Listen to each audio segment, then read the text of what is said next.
আসসালামু আলাইকুম। আজকে চলে আসছি ফের রুটি খাওয়ার জন্য। আজকে রান্না হচ্ছে আমাদের নেহারি রান্না হয়েছে। এখন হয় যে হাতের রুটি বানানো হয়েছে। রুটি দিয়ে রাত্রেবেলা নেহারি খাবো।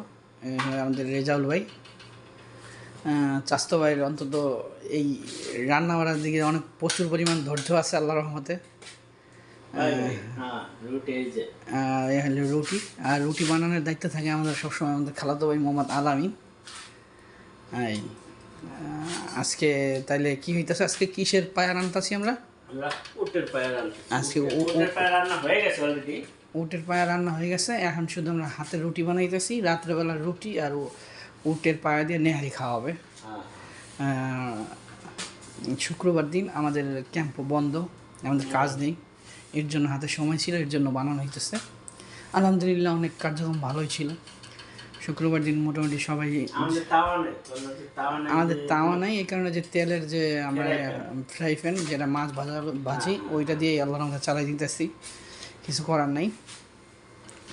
ঠিক আছে, ভাজেন।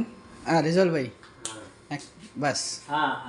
এইটাই ভাই, কি করবো, আমাদের ফ্রাই প্যান দিয়ে ভাজতে হয়, একটা কড়াই কিনতে হবে, তাওয়া ইনশাআল্লাহ তাওয়াটা কিনতে হবে। তারপর অনেক সুন্দর সুন্দর ভিডিও দিব ইনশাআল্লাহ। এইটা হইলো আমার রেজাল্ট ভাইয়ের পেজে আপনারা সবাই এটা পেজে ফলো দিবেন।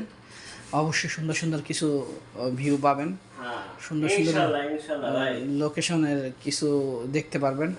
আমরা আছি পবিত্র নগরী মক্কায়, আল খুলিস, যে আল খুলিস ওসমান এখান থেকে নবী পাক সাল্লাল্লাহু আলাইহি সাল্লামের যে লুকানো যে গুহাটা, এটা তো কাছাকাছি নাকি? গুহা কাছাকাছি। ইনশাল্লাহ সেটাও দেখতে পারবেন। আমাদের এই পেজে ফলো দেন, আমাদের পেজের সাথে থাকেন ইনশাল্লাহ। আসসালামু আলাইকুম।